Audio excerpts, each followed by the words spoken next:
bonjour à tous. Alors voilà, nouveau chantier qui démarre. Il est 7 h du matin, on vient d'arriver. On est à Saint-Mathieu-de-Tréviers. Et on va faire une petite terrasse en padouk.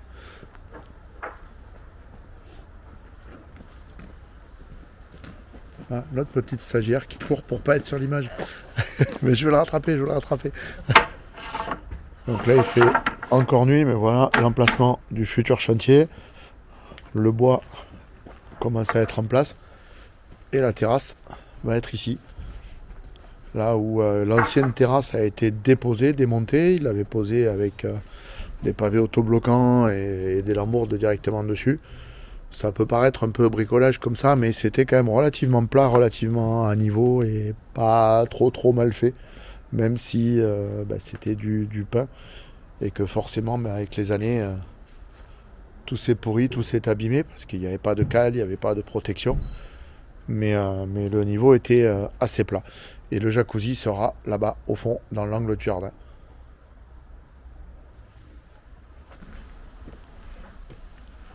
Voilà, alors ça y est, cette fois il fait jour. Donc il y a l'ancienne terrasse qui est démontée ici. La nouvelle qui va venir se poser là. Donc sur cette vidéo, on va essayer de vous faire partager un petit peu tout le chantier, de vous expliquer tout plus ou moins pas à pas. Comme ça, vous verrez un petit peu toutes les caractéristiques de pose d'une terrasse bois. Les plots, on a essayé de les enlever, mais ils ont été très bien scellés. Et même à la masse, on risque de péter la dalle de dessous, les plots gravillons qui sont dessous. Donc, vu qu'ils sont à la bonne distance, on va resceller ceux qui ont bien voulu partir. Et après, on va reposer nos lambourdes sur les plots qui sont déjà là. On va s'en resservir. Et du coup, on va rehausser un petit peu la terrasse comme c'était prévu, mais avec ces plots en plus. Là-bas, ils sont en train de préparer l'emplacement pour le jacuzzi. Donc, ils vont préparer le lambordage. On passe tout en double lambordage. Alors, pourquoi en double lambordage ? D'une, parce que déjà, c'est un jacuzzi, donc c'est plus lourd, plus solide. Et du coup, on a besoin de soutenir un poids. Et pourquoi double lambordage ? Parce que la structure elle-même sera plus rigide, plus solide et du coup plus pérenne. C'est fait que dans 20 ans, 30 ans, la terrasse sera toujours là et le client pourra toujours s'en servir sans aucun souci.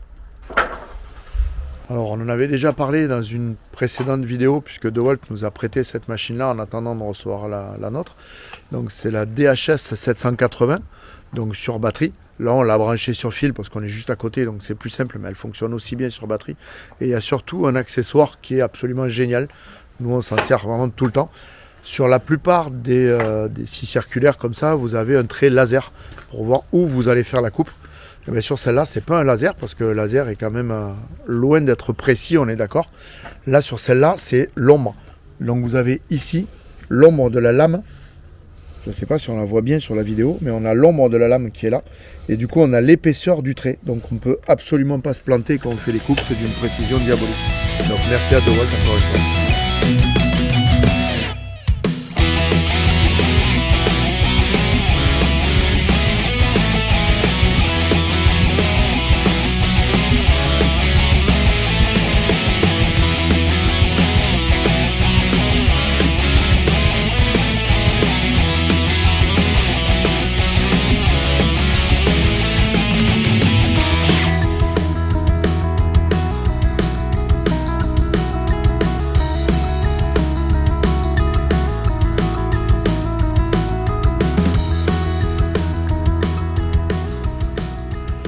Alors comme j'ai dit, on va passer donc en double lambordage. Alors pour faire le double lambordage, on intercale les coupes pour les lambourdes. C'est-à-dire que la première coupe va être ici, la deuxième coupe va être de l'autre côté, ce qui évite les points de rupture entre les lambourdes et qui améliore la solidité. Après, pour fixer au bout de la lambourde, on pré-perce toujours les lambourdes. Même si les vis sont censées être auto-perfo, on pré-perce toujours tout simplement pour ne pas éclater les lambourdes.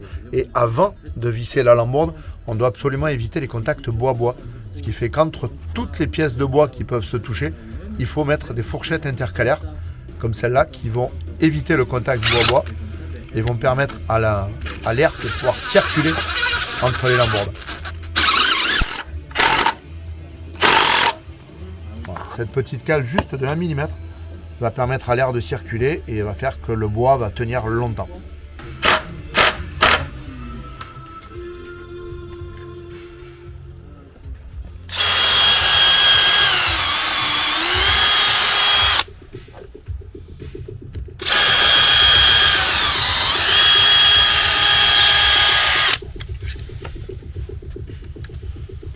Voilà, donc là c'est la partie de jonction.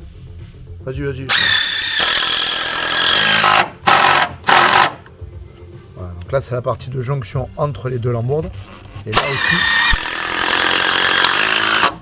pour éviter les contacts bois-bois, il y a une bande bitumeuse qui est rajoutée entre les deux lambourdes pour éviter le pourrissement à long terme.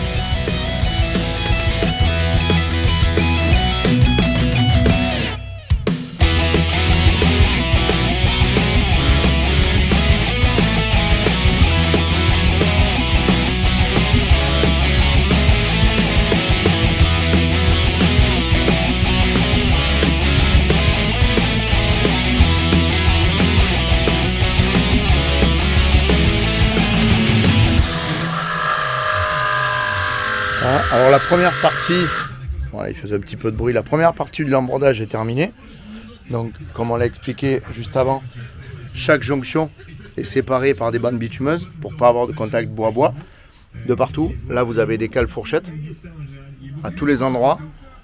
Donc la première partie est terminée, c'est pas calé, on va rajouter nos plots après. En fait on a décidé d'absolument pas se servir des cales qu'il y avait déjà, on préfère nos plots à nous. Donc voilà, la première partie est faite. La deuxième partie, là où il va y avoir le jacuzzi, ils sont en train de travailler dessus. Alors ils vont un petit peu moins vite, mais parce que Yo est tout seul à travailler, nous on était deux là-bas, et en fait il est avec Mathis qui est en stage avec nous. Donc je sais pas si c'est une chance pour lui ou pas, mais voilà, il est en stage avec nous et il apprend le métier avec Yorick. Alors là maintenant c'est l'étape où on va préparer le vrai lambordage de la terrasse, puisque ce qu'on vient de faire c'est juste le premier support pour éviter qu'elle se déforme et que du coup ce soit plus solide. Donc là on est en train de calculer pour les lames de rive. En fait nous quand on pose une terrasse on aime bien par principe faire un encadrement autour de la terrasse qui fait beaucoup plus joli, beaucoup plus fini. Ça fait un peu comme un tapis ou une œuvre qui sera entourée par un cadre, donc ce serait quand même plus joli. Donc du coup forcément à cet endroit là il nous faut poser deux lambourdes. Donc du coup il faut les poser à une certaine distance, donc là en l'occurrence à 14,5, donc c'est la taille d'une lame, pour qu'on puisse poser la lame dessus, qu'il reste une partie de la lambourde pour pouvoir fixer l'autre lame qui va être elle dans l'autre sens, puisque là il va y avoir une coupe à 45, vous le verrez plus tard. Et ici sur le côté il va y avoir une lame de rive qui va venir cacher le côté de la terrasse et faire la finition. Donc du coup ça dépasse juste de 2 cm pour permettre de pouvoir poser la lame de rive correctement. Donc, on va faire ça et je vous réexpliquerai la suite après.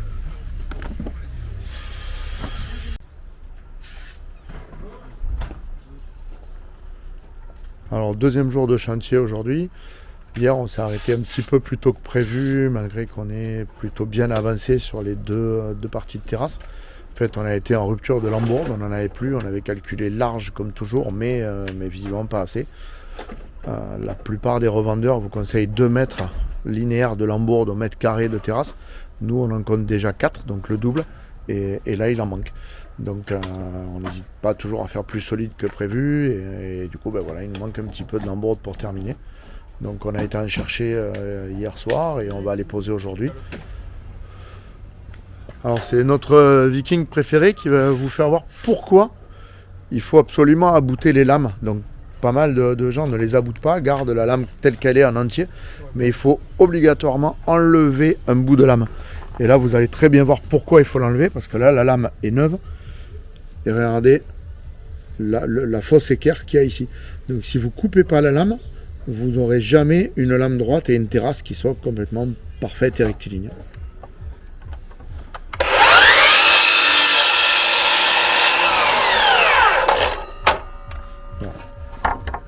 Regardez, on le voit bien là, c'est vraiment triangulaire. Donc si vous ne recoupez pas toutes les lames, absolument toutes les lames, vous n'aurez jamais une terrasse correcte.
Alors, sur cette partie-là, le lambordage est en train d'être doublé au centre.